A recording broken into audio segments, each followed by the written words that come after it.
Anna transport. একসময় তারা বাংলাদেশের গতির মধ্যে এক নম্বরে থাকলেও বর্তমানে তারা জিপিএস 80-তে লক।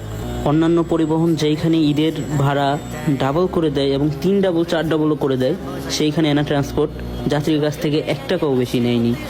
হয়তো এটার মালিকের রাজনৈতিক সমস্যা থাকতে পারে, বাট একটা বাস লাভারের কাছে খুবই পছন্দের একটি নাম। আমরা বাস লাভার, আমরা বাসকে ভালোবাসি।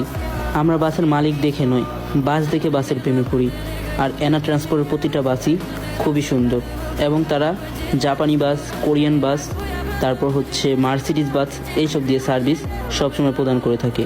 কিন্তু হ্যাঁ, অ্যানা ট্রান্সপোর্ট যাত্রীদের জন্য তাদের সর্বোচ্চটা দিয়ে চেষ্টা করে একটা ভালো সার্ভিস দেওয়ার।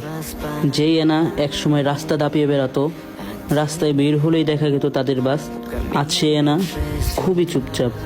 হঠাৎ দেখা যায় 2-1টা বাস।